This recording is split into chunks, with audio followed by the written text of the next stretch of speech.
I bet you are tired of spending hours and hours each week trying to find people for your dungeon run or your weekly raids. Particularly the tanks seem to be an issue a lot of the time, so now you've come to us in the hopes of becoming a tank yourself, but have no idea which one to play and why you should play one over the other. Your boys got your back with the best 3 options for a tank right here, so let's get you started and doing more content right away.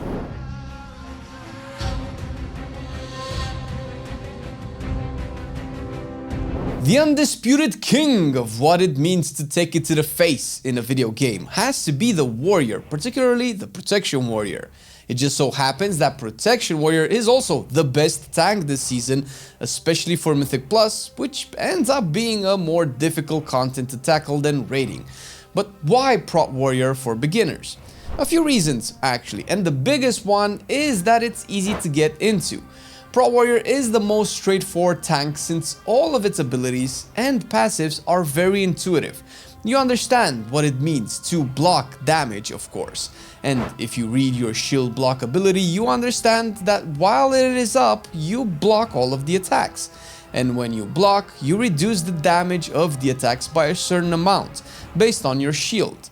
On top of this, you have abilities like Shield Wall, Spell Reflect, Spell Block, a taunt ability called Taunt. It doesn't get more on the nose than this. So just from an understanding point of view, Prot Warrior already eliminates a large barrier of entry for new people when it comes to learning the spec and what buttons you should press, because nobody has to explain to you what Ignore Pain is for since it's in the name. On top of all this, if you played a tank style character in any game that's not WoW, and I say this because if you have been a WoW player for more than a week, you already know about Prot Warriors, then you would 100% understand that having a lot of strength and wielding a big ass shield is going to make you tanky, just as how supporting us on Patreon gives you access to content that doesn't make it on YouTube, like bloopers from our recordings, because I talk a lot of shit you don't actually get to see in the final edit. But of course, you can also have custom 4K wallpapers made with your very own character,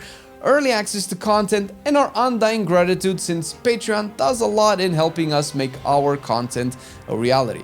Just saying, the link is down below, click it and see if the perks can spike your interest. Warrior is also one of the easiest tanks to play when it comes to your rotation and mitigating damage and doing damage. Pretty much every button is good to press at any time, in a broad sense of course. If you are starting out and you are spamming Shield Slam and Thunderclap with no regard for your humanity, you are likely going to generate a lot of rage, which is a good thing, because with all of that rage you will hopefully press your shield block and ignore pain. If you spam them, you stack their duration and effect up to a cap, that is, but likely you won't hit that cap unless you are fighting easy content. And if you are fighting easy content, having an inefficient uptime on your shield block won't matter that much. As for your cooldowns, they have baked in defensive values, but all are offensive cooldowns anyway. And as with the DPS spec you likely were playing just before, you fire these whenever they can be pressed. The faster you do this, the more you get to do it, and the more you get to do it, the tankier you are, and the more damage you end up doing. Only upsides. The defensives cannot be spammed, of course, but that is true with all tanks and all specs in the game, honestly. And you clearly won't press Spell Reflect when dudes hit you in the face with their swords. What I'm trying to say is that it's hard to mess up playing Prot Warrior, and it's hard to look at your abilities and not realize what they are supposed to do and what the intent of them is. Of course, for the nitpicker, you can always optimize your buttons more, and indeed, not pressing everything every time without a second thought would be ideal to up your level as a Prot Warrior. But that's true for every spec in every game everywhere. Optimizing your actions will make you better, but not optimizing your actions will not make you worse than other specs in the game. Hence why Prot Warrior is good for beginners. And let's not forget that it's one of the fastest specs in the game, meaning that your rotation is super engaging and fun if you like that style of gameplay, of course. The feedback of spamming your buttons, getting a lot of rage, spending it on being the tankiest boy in the game, and dealing loads of damage is very satisfying and, in my opinion, one of the best entry-level tanks for anyone looking to take up the role of a tank and have some good fun. Right now, statistically speaking, it is the #1 tank in Mythic Plus dungeons and at least A tier level for raids, which in modern times are not as punishing as they used to be. It's tough, it's meta, it's simple. Prot Warrior should be your first stop if you want to start tanking with no idea where to begin.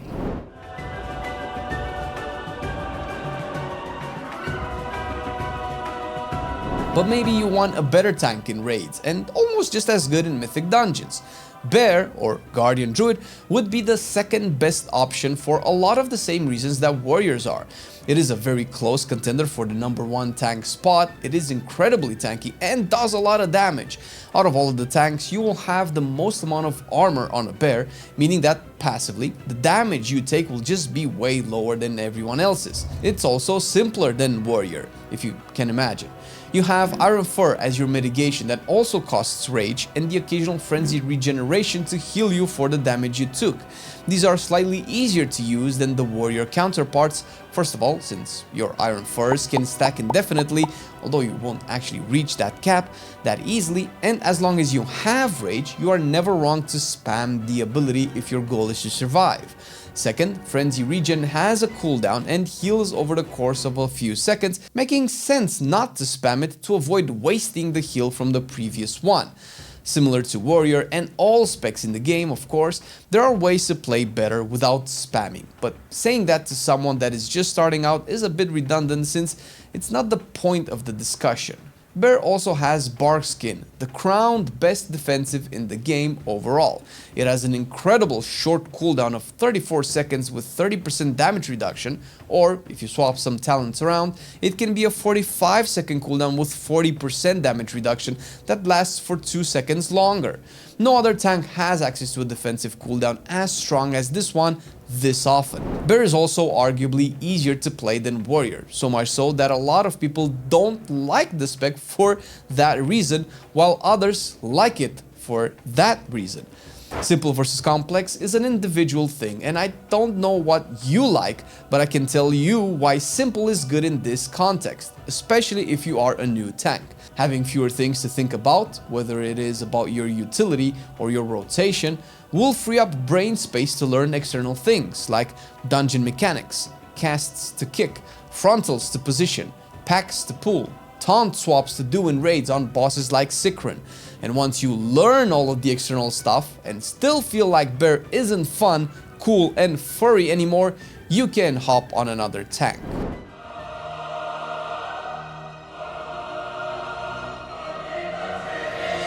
And that one has to be the Blood Death Knight. Listen, if easy and strong is not your jam, if simple and strong also doesn't fit your criteria, then let's go a bit rogue and take a different approach here.